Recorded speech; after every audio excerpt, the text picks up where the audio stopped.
গত ভিডিওতে আমরা রিঅ্যাক্ট রাউটারের সেটআপটা কিভাবে করতে হবে আমাদের যে কোনো অ্যাপে এ ব্যাপারে জানছি এবং এখন এটাকে আসলে কিভাবে ব্যবহার করা উচিত সে সম্পর্কে জানতে হবে।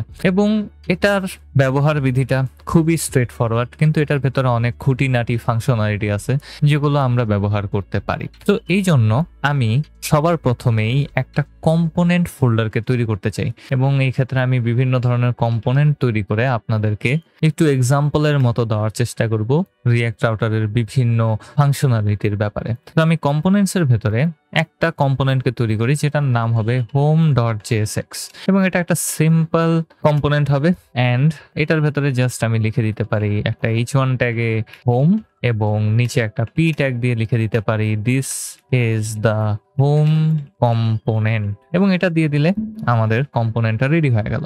এবং আমরা এই কম্পোনেন্টটাকে এখন আমাদের একটা রাউটের এলিমেন্ট অ্যাট্রিবিউটে দিয়ে দিতে পারি, সরাসরি রেন্ডার করতে পারবি এবং এটা কাজ করবে ঠিকঠাক মতো। সো এখানে রাউটস আছে, রাউটসের ভেতরে আমি একটা রাউটকে ডিফাইন করে দিছি যেটার পাথ হচ্ছে আমাদের রুট পাথটা এবং এই রুট পাথে আমি হোম পেজ লেখাটাকে রেন্ডার করতেছিলাম একটা ডিভের ভেতর।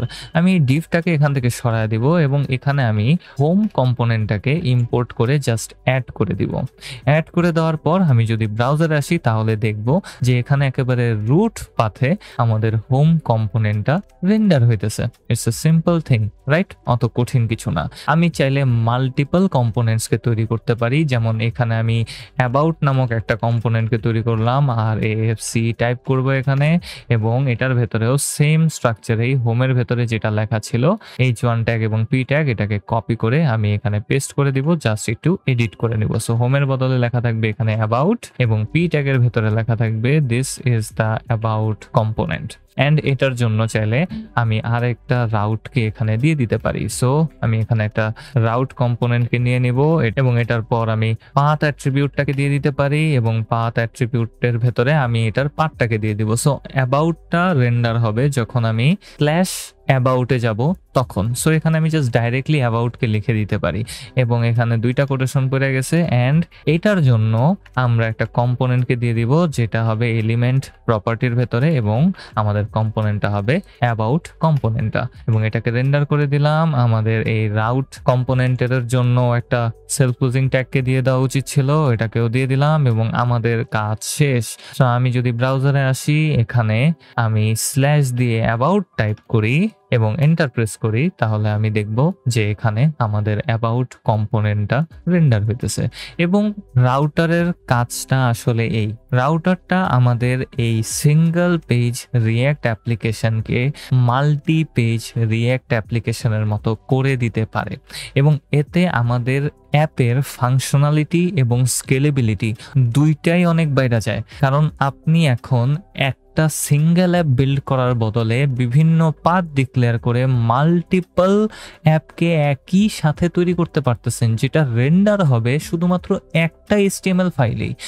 আপনার মাল্টিপল HTML ফাইল তৈরি করার দরকার নাই, জাস্ট পাথ ডিক্লেয়ার করবেন এবং সেটার ভেতরে আপনার কম্পোনেন্টগুলোকে দিয়ে দিতে পারেন। আমি ফর গুড মেজার্স এখানে আরেকটা কম্পোনেন্টকে তৈরি করতে চাই যেটার নাম দেব আমি contacts.jsx এবং কন্ট্যাক্টস বানান ভুল করছি আমি, অ্যান্ড এটা এস না দিয়ে জাস্ট contact.jsx দিয়ে দিলাম আর AFC হেন্টার অ্যান্ড সেম জিনিস পেস্ট। হোমের ভেতরে লেখা থাকবে contact and this is the home কম্পোনেন্টের বদলে এখানে লেখা থাকবে কন্ট্যাক্ট কম্পোনেন্ট এবং আমাদের এটার জন্য একটা সিম্পল রাউটকে আমরা এখানে দিয়ে দিতে পারি। সো রাউট কম্পোনেন্টকে নিয়ে নিব, একটা পাথকে ডিক্লেয়ার করব এবং পাথটা হবে কন্ট্যাক্ট অ্যান্ড এলিমেন্টটা হবে আমাদের কন্ট্যাক্ট কম্পোনেন্টটা। সো একটা এক্সপ্রেশন সেটার ভেতরে আমরা এলিমেন্টটাকে নিয়ে আসতে পারি, সরি আমি এখানে এলিমেন্ট বলছি, আমাদের কন্ট্যাক্ট কম্পোনেন্টটাকে নিয়ে আসতে পারি। সেলফ ক্লোজিং ট্যাগ দিয়ে দিব, রাউটের জন্য আমাদের সেলফ ক্লোজিং ট্যাগটা দিয়ে দিতে হবে এবং এতটুকু হয়ে গেলে আমি খুব সুন্দরভাবে তিনটা পাথকে ডিক্লেয়ার করে দিতে পারলাম যেগুলো হবে রুট, অ্যাবাউট এবং কন্ট্যাক্ট এবং আমি এখানে কন্ট্যাক্ট কম্পোনেন্টটাকে রেন্ডার্ড হইতে দেখতেছি।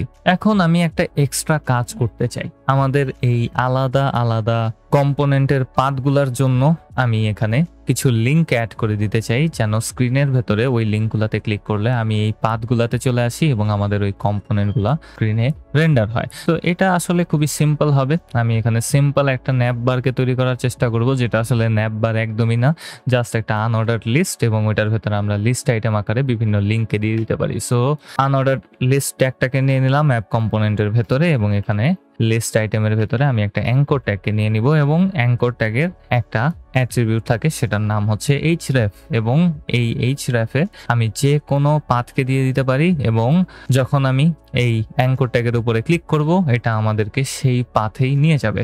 তো href এর ভেতরে আমি সবার প্রথমে হোমের জন্য একটা পাথকে দিয়ে দিলাম, যেটা হবে শুধুমাত্র হোম। তারপর আমি এই লিস্ট আইটেমটাকে কপি করে নিব এখান থেকে, অ্যান্ড কন্ট্যাক্ট এবং অ্যাবাউটের জন্য সেম কাজটা আমি এখানে করে ফেলবো। সো তিনটা লিস্ট আইটেম, আমাদের href, লাস্টেরটায় আমি দিয়ে দিব কন্ট্যাক্ট, এবং হোমের পরিবর্তে এখানে লেখা থাকবে কন্ট্যাক্ট, এন্ড সেম কাজটাই আমি অ্যাবাউটের জন্য করতে পারি। সো সেকেন্ড অ্যাঙ্কর ট্যাগে আমি অ্যাবাউটটাকে দিয়ে দিলাম, এন্ড স্ল্যাশের পরিবর্তে এখানে আমি অ্যাবাউট পাথটাকে দিয়ে দিতে পারি।